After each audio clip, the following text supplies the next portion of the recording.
Yeah, so Maddie, all these matches that you've been part of, what's the craziest pickleball story that you've been a part of? And you don't have to name names unless you really want to. We're not going to name names. Okay. This is a good one.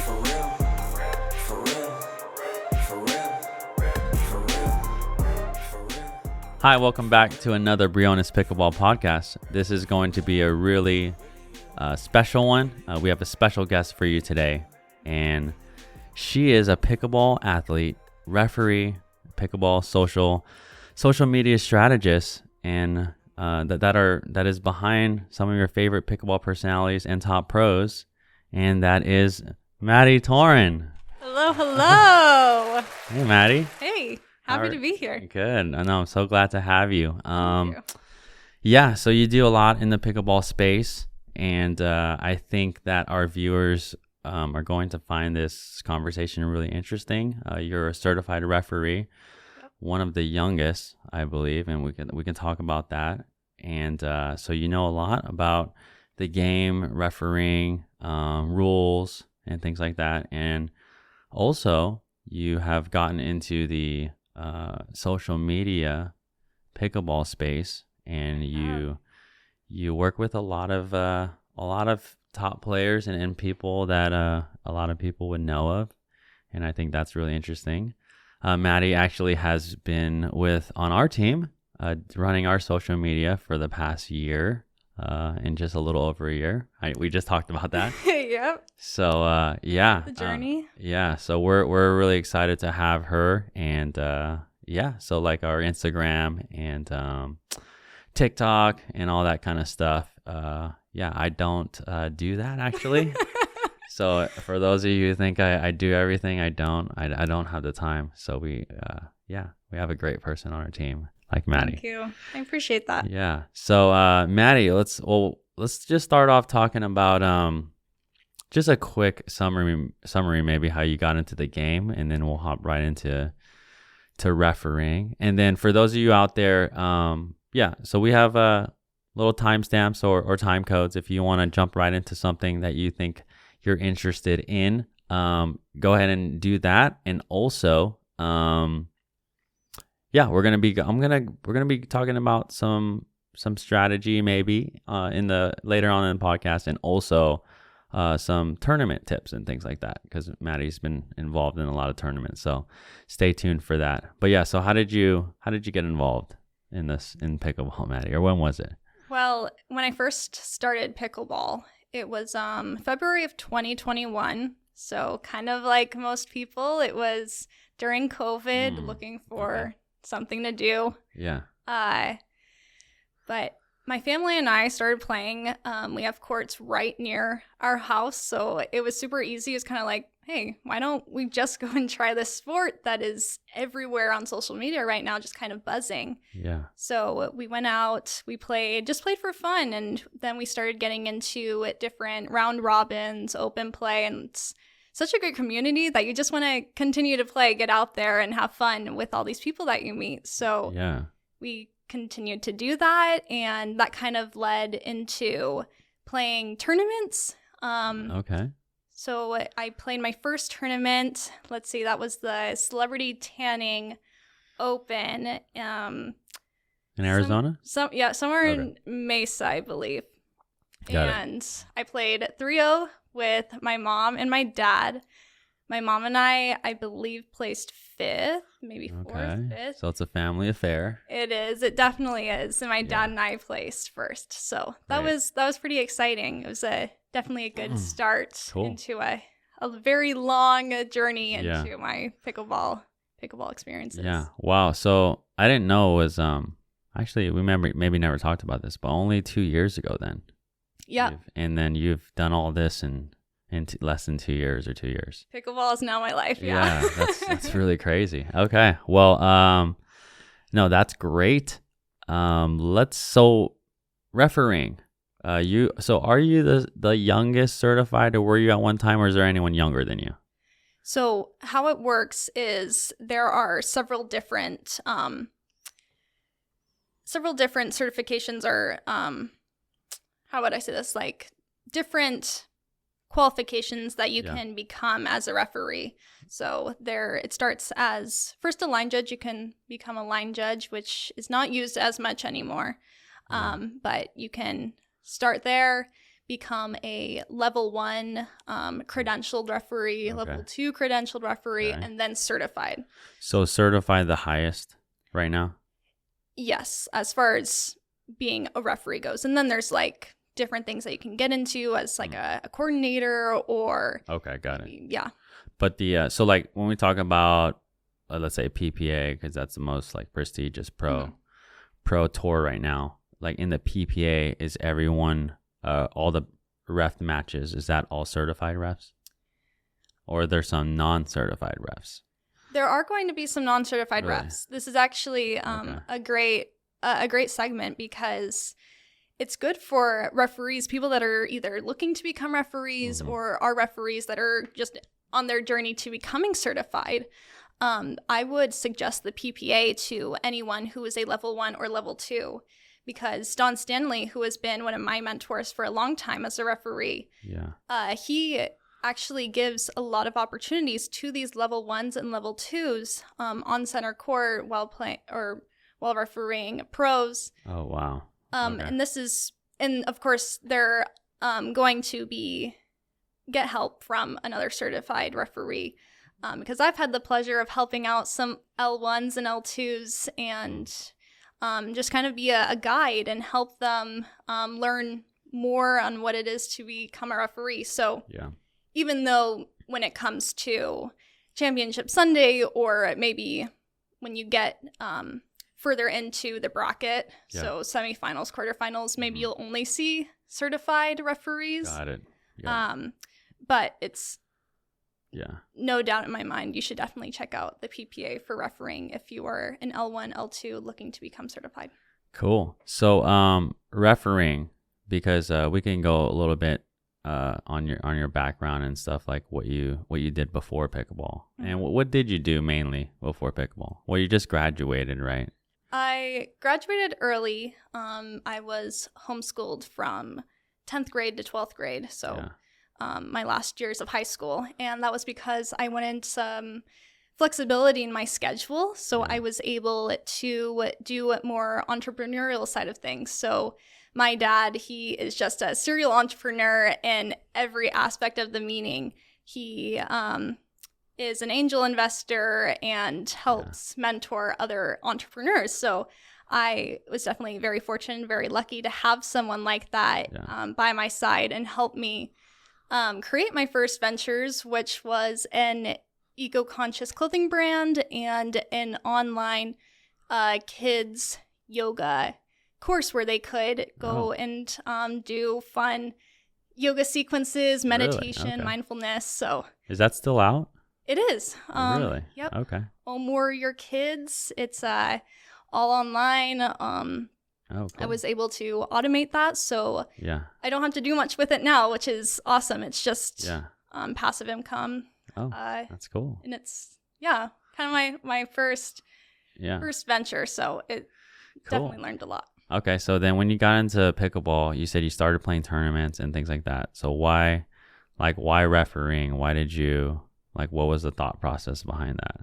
Because me knowing you, even when we got to know you in the very beginning, you've even told us that, but you know this, like you're more of a, I would say, introvert, right? You're not out there like going talking crazy or doing crazy stuff. So why refereeing? Yeah, very much so an introvert. Pickleball has completely gotten me out of my shell. Refereeing kind of was just thrown into my lap as we were at these first tournaments that we went to, which were all based in Arizona. And I met amazing people like Leslie Shaughnessy and Bill McManus, who are top referees in the field. So I was introduced to them by a couple of people that we met through these local tournaments, and they're like, yeah, you should check it out. Why not? Your dad is always playing tournaments. So that's kind of how it started. Like, why are you always coming to these tournaments and watching him? Why you were not playing on some of them and you were just following your dad? Is that Most of the time, we would usually play mixed on Sunday, but then we'd be there maybe Thursday and Saturday for singles and men's. So it was like, why not? You should just go and make some extra money. And I was like, okay. And back then, this was, let's see. I believe this was October of 2021. Yeah. I think. I don't know. May have to fact check. That's all right. Can't remember. Yeah, that's okay. But when I started my refereeing journey, I was extremely introverted.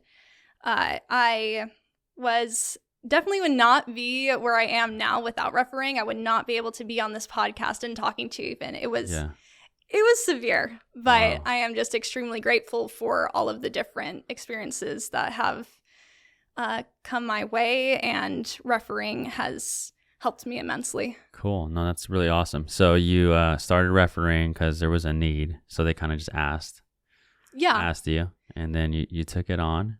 Yeah. There is definitely a need for very solid referees, because I know that the game is evolving so quickly that we need more people that are on it. And I'm not saying that there aren't those people. There are some amazing referees. Yeah.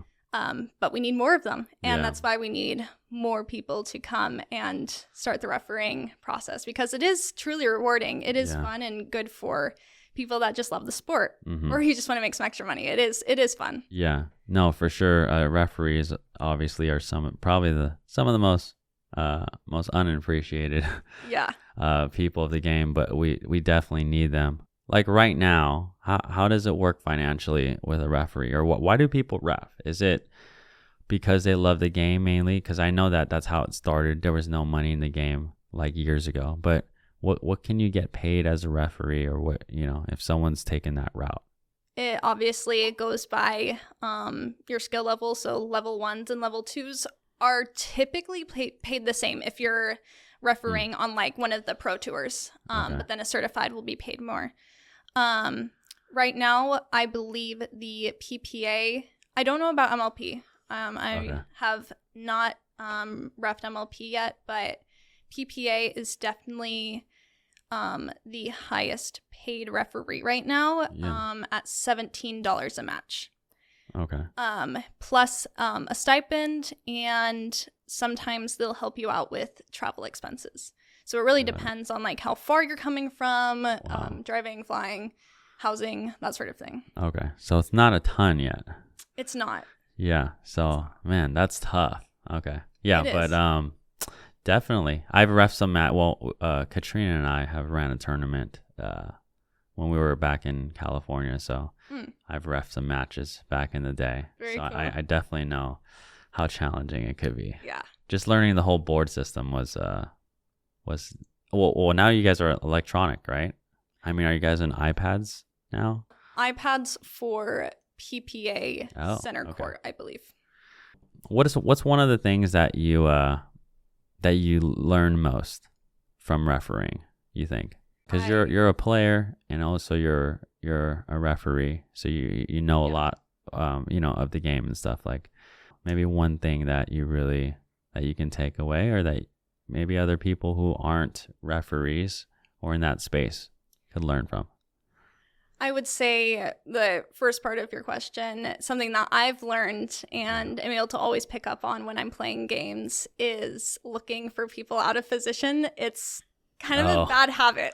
Okay. Or a good habit, depending on how you look at it. But I will be playing rec, I will be playing an unofficiated match, and I'll be like, you're out of position. They're like, oh yeah, I am. Okay. So that's kind of fun. But for someone that isn't a ref, that maybe they could learn from my experiences, I would say is to kind of just be kind and be respectful. This, I know it seems super simple, but this is definitely something that I would say is maybe overlooked sometimes. Referees have a difficult job. It's not easy being out there, Yep. Especially on center courts. And you have many people watching, not only in person, but on the live streams. And you're having to attend to 2 or 4 people on the court, plus having a second referee. So it's plus the crowd. That's a lot of that's a lot of pressure. It is. It's a lot, and I think referees are sometimes underappreciated, as you said earlier. Sure. But it's just a great reminder to no matter any walks of life, anyone, whoever they are. It's really just to be kind and respectful. Yeah. You never know what someone may be going through. You never know what maybe happened in the last match. It's grueling days out there. They're long and grueling. Yeah. And just to remember to be kind, be respectful, and just enjoy the sport, because it is truly amazing how it really brings everyone together. But just enjoying it, not... Okay, I like that. Yeah. So to all the referees out there, Don Stanley and everyone, we appreciate you. We appreciate you, Don. Yeah. Even though you sometimes scare us.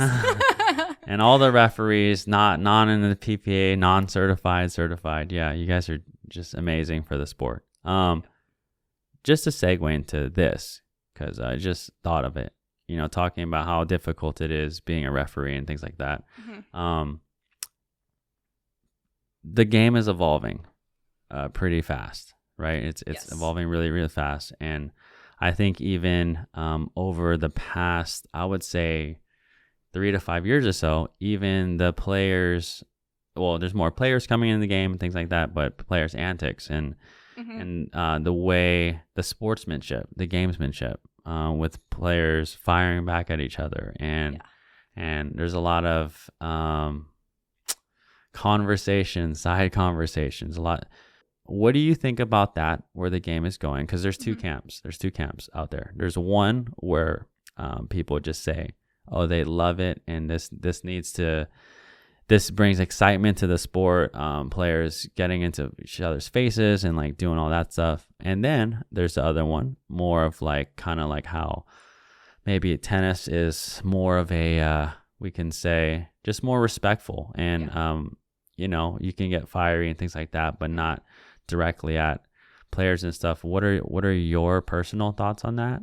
And where do you think though the game is going to go? So I definitely have my own personal experiences with this as a referee and as a player. But talking about the pro side of things, I would say it's definitely good for the sport as long as it is contained and controlled, and it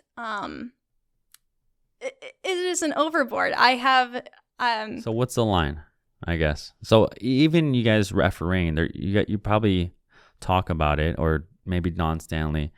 What is the line? Is there a gray area, or is there a fine line between instigating and maybe crossing it?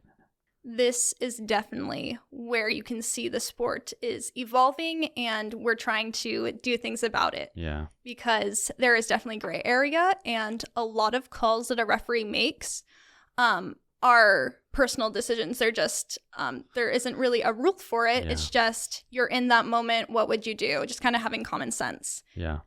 But that's difficult because everyone has different tolerances, whether that's,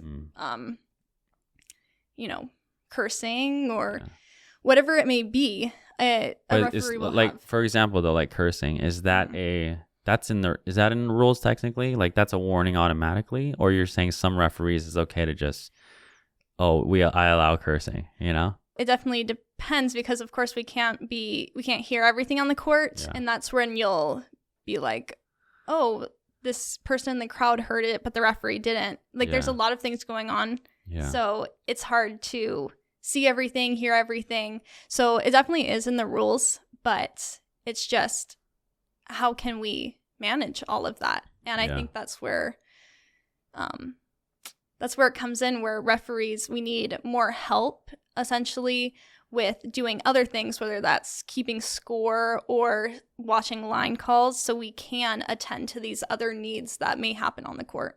Yeah. No, yeah, that is a lot, I guess. Yeah. So maybe more people involved, and you have one ref watching for different things. I don't know. Yeah, that's where, as I'm sure we all know there are certain players that are requested to have line judges. So when we have these line judges out there, it's great, except there isn't always enough room for everyone, or it's tough. Everyone is human, so we can't always see everything that's going on. Yeah. Sure. Or our view is blocked or whatever. So that's it's tough. It's just trying to figure out what's the best solution. Is it having cameras? But sometimes maybe a player will be blocking it, as we've seen in recent challenges. Yeah. So it's really a growing pain, and I think pickleball will get there in having these solutions, but it's about when and what will that be. Well, yeah, appreciate you refereeing. That's really cool. What is we'll jump into this. How about this? Little strategy and also tournament tips. Obviously our viewers are learning about pickleball. They want to get better and things like that. You played a lot of tournaments, also you reffed a lot of tournaments. So what's maybe one tip that you can give to a player first playing their first tournament, either in preparation or what to expect? One tip I would give someone that is playing their first tournament is to, one, get there early so you can kind of get a feel for the venue. Because I remember when it was my first tournament, it can be overwhelming. Like, okay, where am I checking in? What am I doing? Where am I going? So get there early, ask as many questions as you want to the people that are checking you in. They're always very helpful. But then when it comes to having officiated matches, because sometimes the referee is doing their briefing and you can forget everything that they said because you're just trying to stay focused on the game. So I would say try to remember to always call any out balls you see out verbally. Don't just put your finger up, because the referee's main focus is to be watching for faults. So we may not always see your finger in the air. We may not always be able to overturn a line call. So just make sure that you're calling your out balls loud and clear. That's very helpful. You'll be on your referee's good side, and you always want to be there. Okay, that's really good. Now, you did mention just a few minutes ago about you notice people out of position all the time.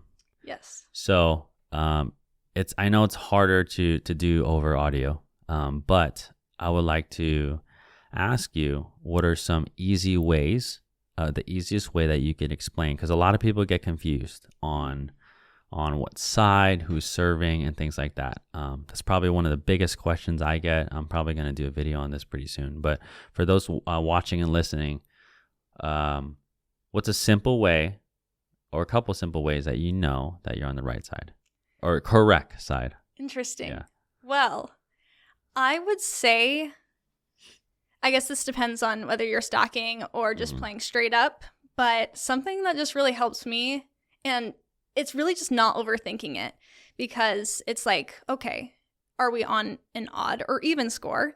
And just remembering who started the score. This is especially easy in mixed, as I'm sure a lot of people realize, because usually the female will start. But in other cases, maybe there's a left hand in the mix, and then that changes. So it's really just remembering who started the serve at the beginning of the match, because it's really just not overthinking it. It really does come easy once you just start to look for it. So maybe while you're in your rec games, just continue to look for it. Just make a mental note, like, okay, this person is on this side when this is the score.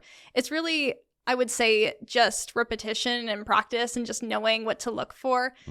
So if you know how to be in position at the start of the match, just keeping track of where you and your partner are and where you're supposed to be. And then when it comes to the other team, just remembering what the score is and then who started. It's actually a pretty simple, it's pretty simple to look for. It's just remembering and knowing what to look for. So if you just practice it, it's really not too bad. Okay. So for those of you out there, so like, let's say as a case study example, because a lot of people may still be wondering. So like if me and you are playing mixed, right?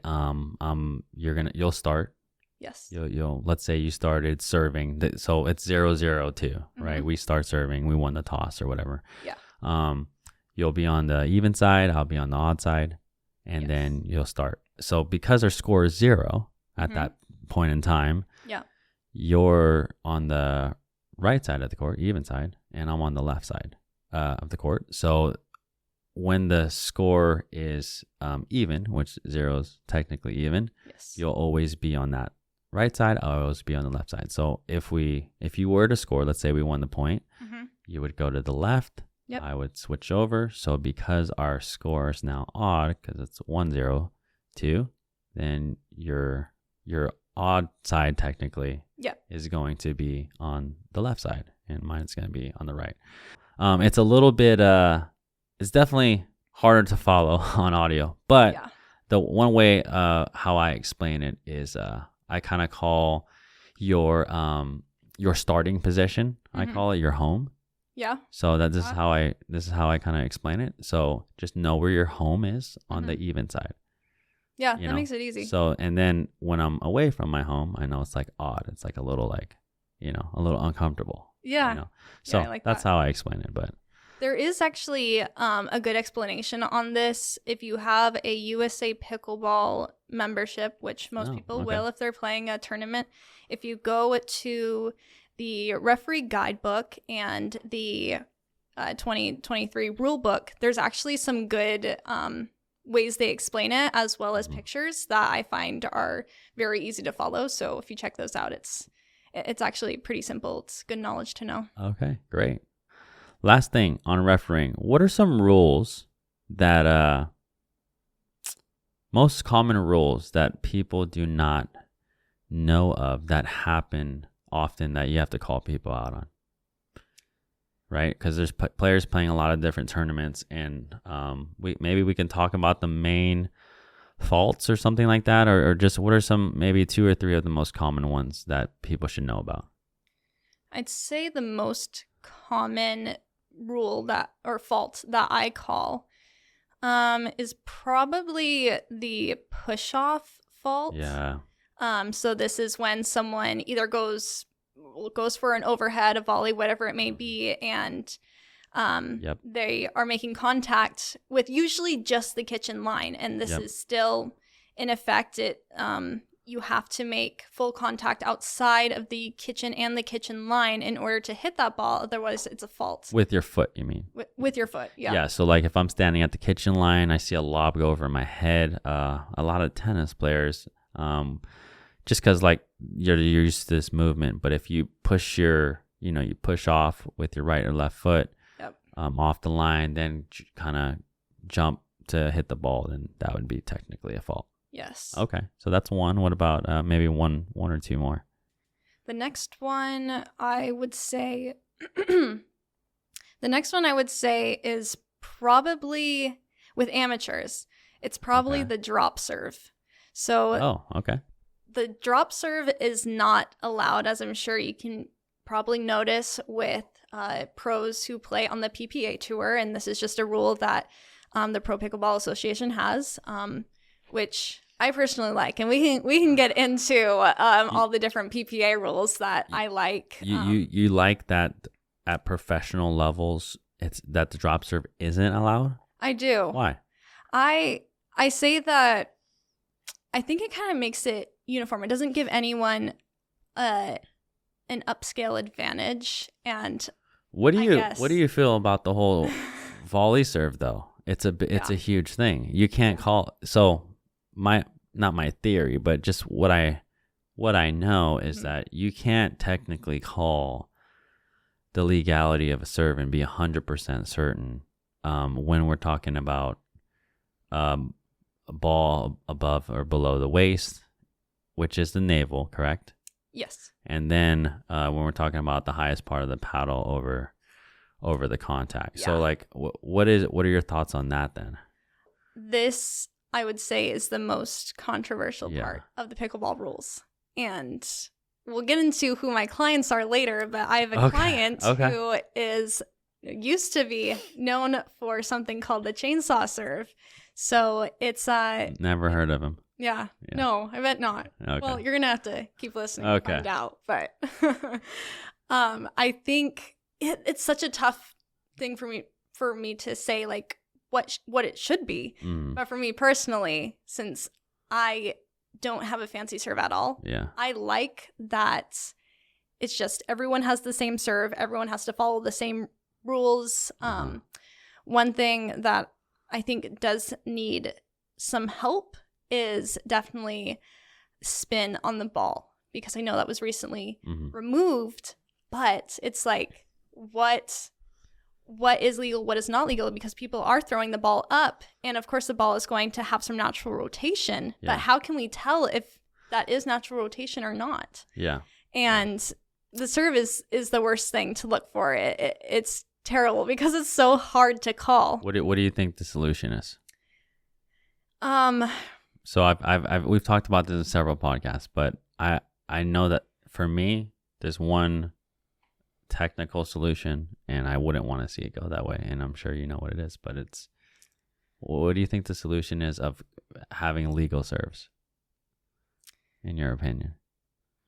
I would say if we were trying to make sure that everyone had the same and it's just a serve, it's probably like hitting it below the hip or something like that, making sure that we're able to easily see it because the hip you can see easier, you're saying? Well, yeah, okay. Because keeping it higher up, it's like, okay, well, it's quick, but if it were lower down, you can see the entire motion, and you're not going to like cock your wrist any different way than just underneath.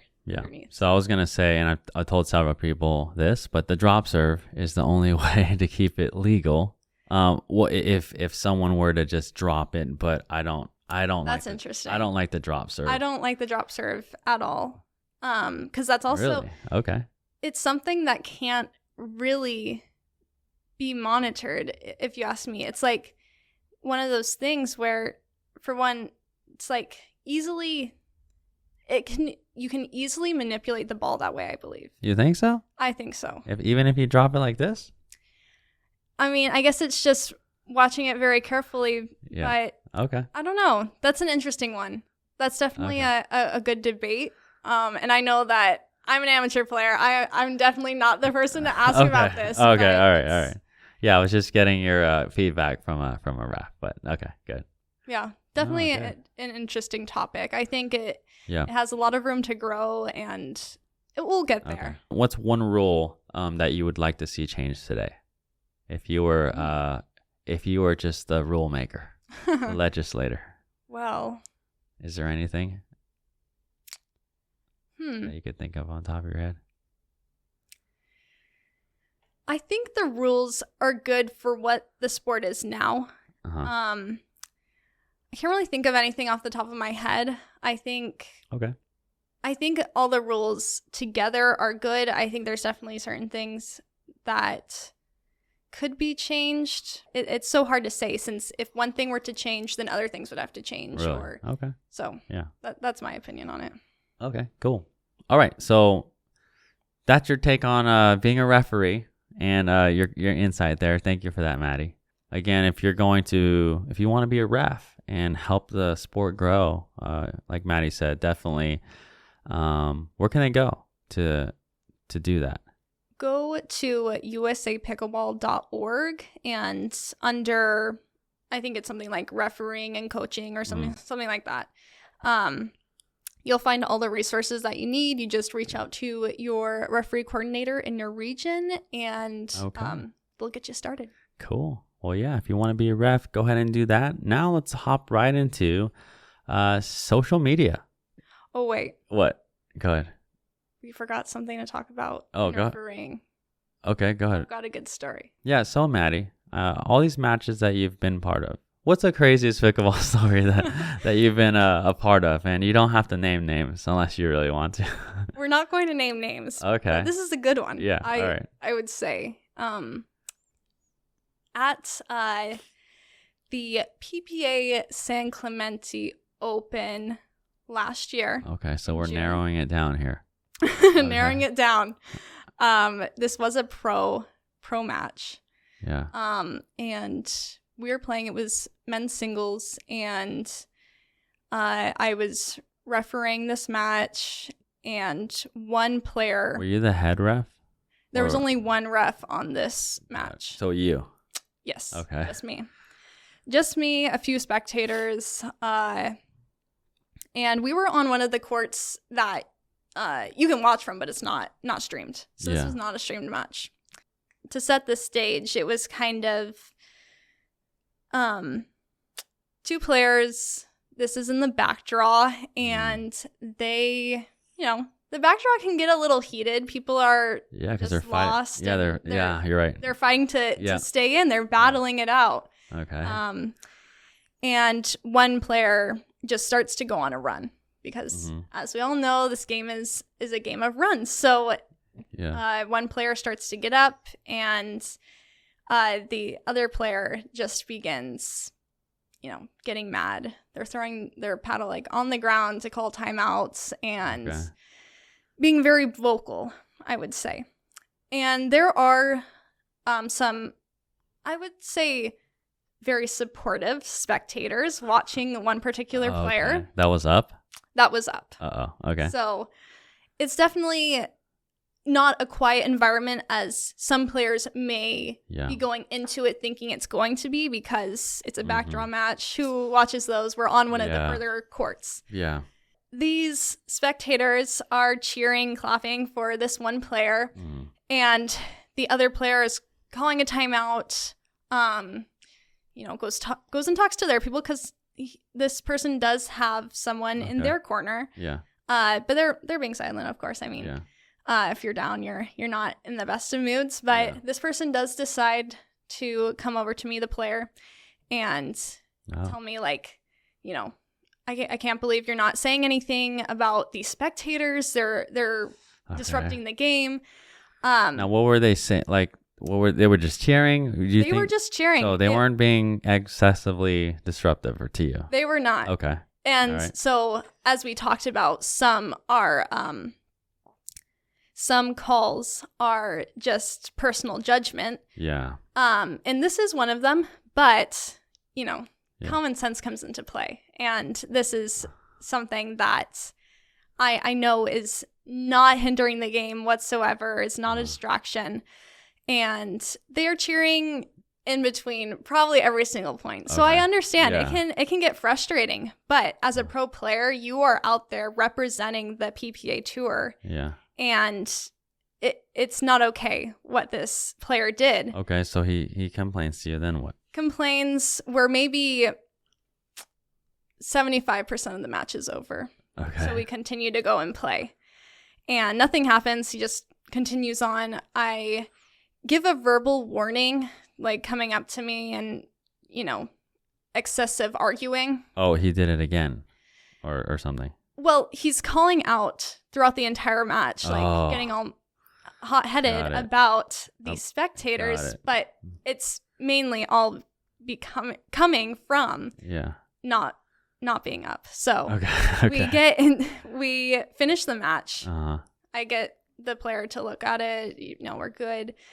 And so at this point, I'm definitely the youngest ref out there. So to pick on me is pretty interesting, if you ask me. But I'm walking off the court. It's over. We come to good terms with what I thought. It just so happens that this player decides to come and follow me while yelling and screaming at me, calling my name, saying, "I can't believe you did that, ref. It's not okay what you did." And this is a grown man talking to a young female that just did her job. Yeah. So that was quite unexpected. So he's following you. He's following me back to the ref table, tent. Okay. And so how this tournament is laid out is there are courts on the far side of the center court. Yeah. And then when you start walking towards center court, there are going to be a ton of people. Right when we get to the stairs to get to that to many people surrounding us, he leaves. He walks the other way. So he keeps following you and talking, and then as soon as you hit the crowd, he leaves. He leaves. It was all right. It was quite the experience, to say the least. So that was your craziest referee experience so far. It's definitely been the craziest. Okay. I have a lot of good memories though, so that's not to scare referees away, but all right, let's end this the referee segment with a good story then. Your most memorable referee moment. Most memorable is definitely going to be a 5-0, 19 plus, 35 plus gold medal match where That you were reffing? that I was reffing. Only one referee.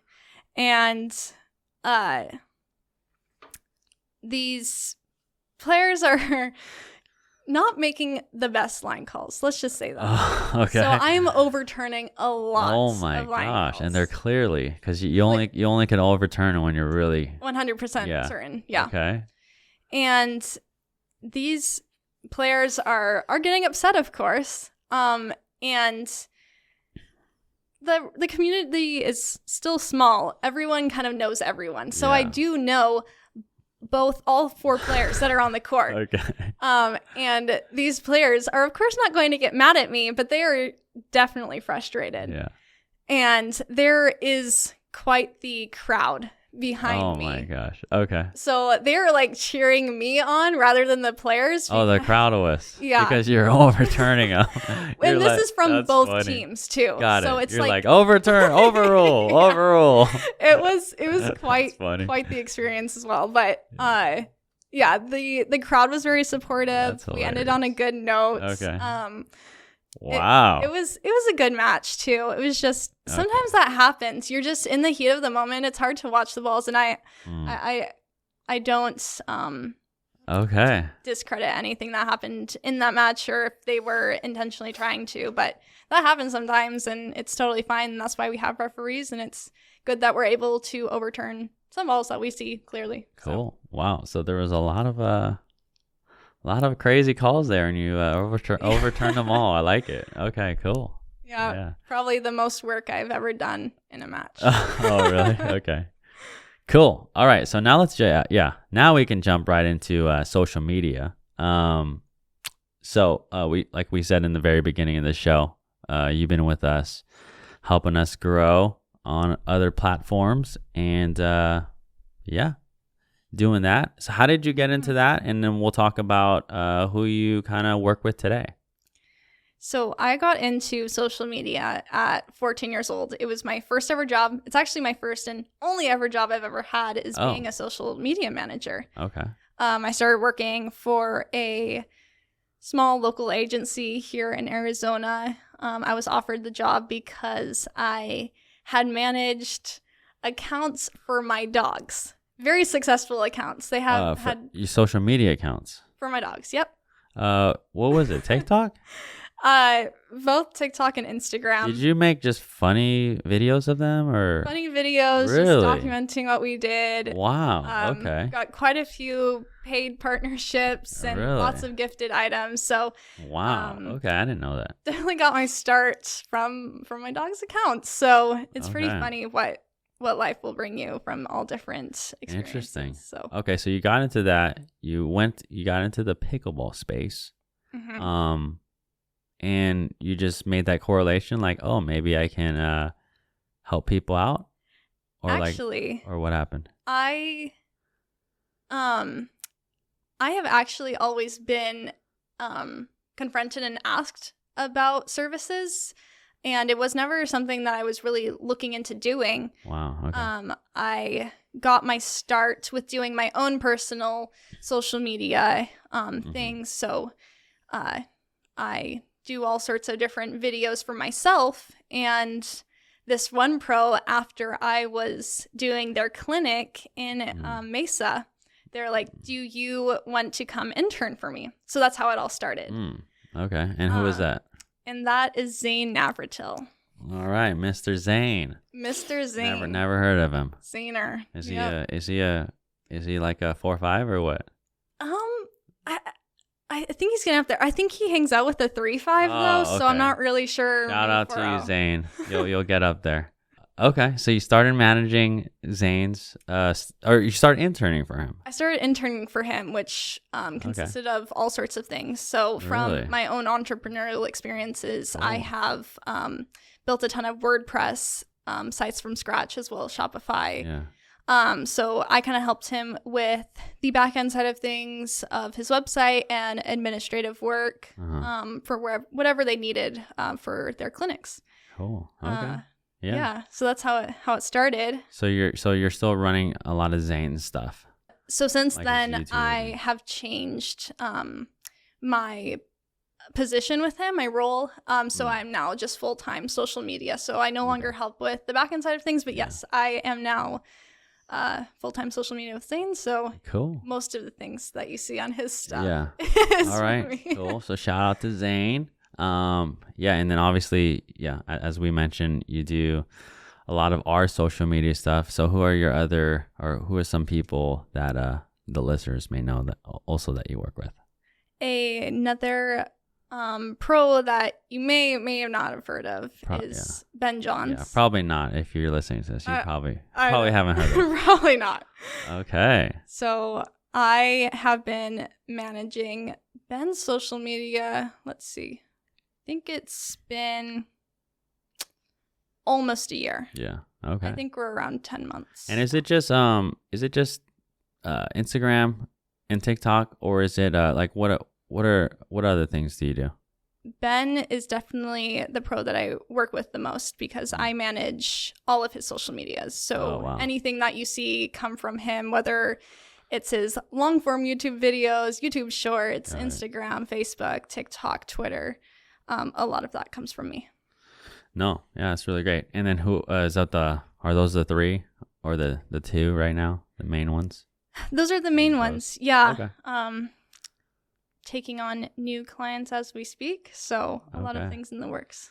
Cool. No, that's really cool. Let's see. Any behind the scenes stories or experiences managing some of these top pros or working with them? Some good stories. Yeah. Well, sounds like you have one. Or a funny one or embarrassing one or something. Or maybe what's something you've learned? What's something you learned from these top pros? Something I've learned from the top pros by just spending time with them. Yeah. Well, I learn something new from them every single day that I am with them. They're very smart, very knowledgeable guys, and I appreciate being on their teams and helping them out in any way that I can, and they definitely help me in return in all sorts of different aspects, whether that's learning the game or new connections. It's really great what they do for the sport as well as who's on their team. So something that I've learned from them is definitely how they stay focused in between matches. It's really, I don't understand how they do it still, because I have an issue with this, even being a yoga instructor, because I teach yoga and I teach mindfulness and meditation and breathing, but I still have an issue. I've never been someone who has been a part of sports, watched sports. So pickleball is definitely outside of my comfort zone, but it's not my life. So it's pretty interesting the way that they're able to stay focused in between matches, because right now, with the venues being somewhat small and we're always looking for larger venues to accommodate, these pros are having to stay near their opponents. So there is a pro tent, but they are having to stay near the next person that they're going to be going up against, which I find so interesting. What do you think, in your point of view? Do you think that you would say a lot of these top pros while working with Zane and Ben are friends off the court, not friends off the court? That definitely depends who you are referring to. Okay. Ben and Zane in particular are definitely cool with each other, and they're awesome. They're both awesome. But there are definitely certain relationships that you can tell are stronger than others, and certain ones that are non-existent, and no one talks to certain pros, and that's kind of life. I think that's just how it goes, and it's funny how pickleball is just always continuing to grow, and you have to be around these people all the time because the top pros are staying on the top for now. But the way that they're able to be cordial and just be positive in this situation that they're in between matches. It is pretty amazing. No, that's really good. That's really cool. Let's see. I had a question here. We've seen this sport evolve, and actually, you said you started during COVID. I didn't know you started kind of just recently, but it has exploded. Partly because of, well, really, we could kind of put it really underneath social media, right? Social media has exploded the sport, whether it's like TV or celebrities getting into it, making videos about it and things like that. For sure. What role do you believe social media plays in growing or to continue growing the sport? And how do you see that kind of aspect evolving in the next 5-10 years or so? What do you think? I see social media playing a major role in the growth of the sport, mainly because we are starting to see so many younger people play it that I think social media brings the younger audience, which is amazing, which is great.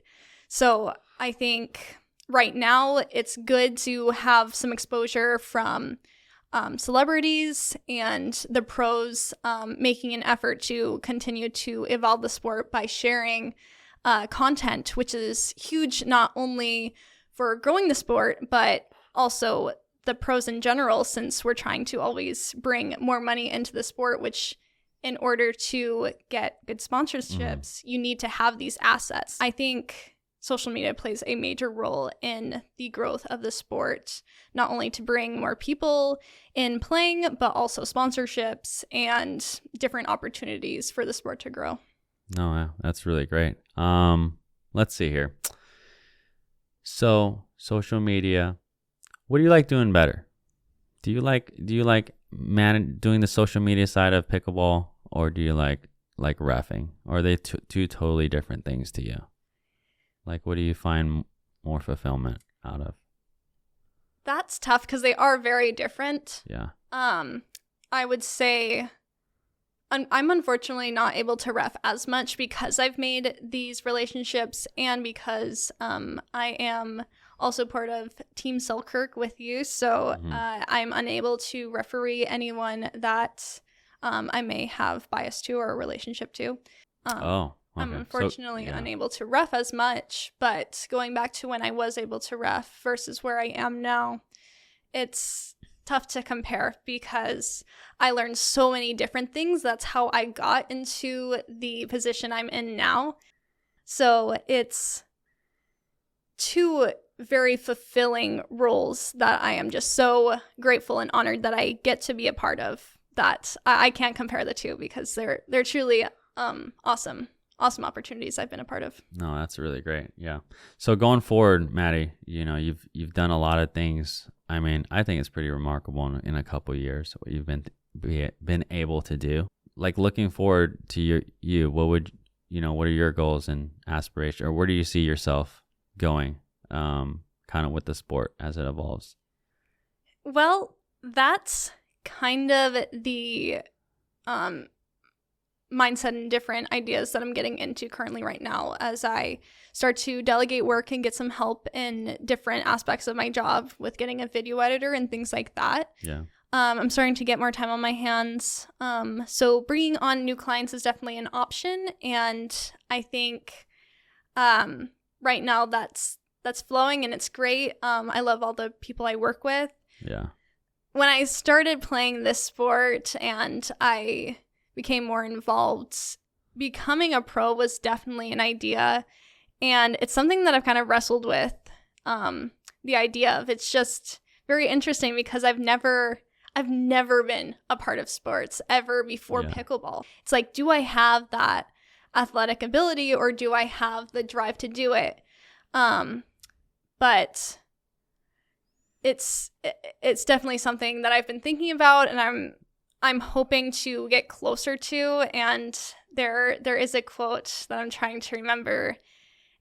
It's something like, if you want it more than you fear it, even if it's just 1%, then you should go for it. And I think that's kind of where I'm at, is I may have a bit of fear behind the idea of becoming a pro because it's not something that I'm accustomed to at all. But if I want it just 1% more than I fear it, then it's something that I should go for. And I think that's kind of where I'm at. I think pickleball has really gotten me out of my comfort zone, and continuing to do that has definitely helped me evolve as a human being and my overall ability to do different things. So no, that's great. Yeah, no, that's really awesome.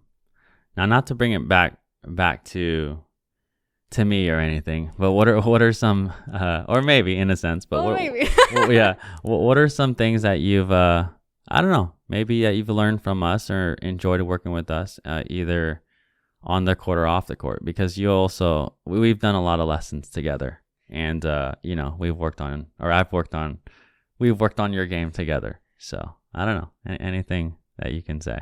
Well, you have just been an enormous help in my game and my different abilities, whether it's my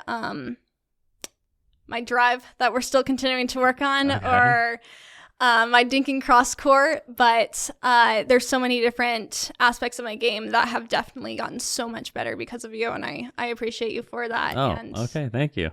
Oh yeah. 100%. I'm so glad to be part of Team Briones, and it's truly been a gift to work with you and Katrina and just be part of a team that is supportive and has not only helped me with my game, but definitely with my experiences in the social media world as well. Yeah, no, we really appreciate you, Maddie. Last question here, because we probably got to hop on the court soon. Yep. But who's your favorite client? My favorite client? Zane, Ben, or Briones Pickleball? Come on, you can tell the truth here. Well, whose podcast am I on right now? Oh, okay. All right. Well, I definitely have different aspects of each. Okay. All right. I thought you were answering us, and then now you're changing it. Well, no, I definitely have lots of love for Briones Pickleball because you guys were one of my first clients. So okay. But I love all my clients for different reasons, and so that's great. You guys are all amazing, and I appreciate you guys for taking a chance on me. Yeah, no, Maddie, we really appreciate it again. We would like you to schedule Zane and Ben to come in the studio and do a podcast. So we'll talk about that later. But any last thoughts? Anything you want to tell the viewers about either I don't know, maybe refereeing rules or social media, following your passions and dreams? I don't know. Any last thoughts here? Well, there's quite a bit of court that we covered here today in so many aspects, but kind of just going off of each of them with refereeing, if that's something that you want to do, just ask a referee. Ask them to be your mentor. Ask them for help. Ask them any questions you may have, because they are all just so supportive and want more referees. Yeah. So if you just ask them, they are more than happy to help. So that's a great starting point. And for social media, don't be afraid to post anything. Just continue to consistently post. That's my main social media tip, is post consistently. This is how you're going to get the most reach and the most engagement.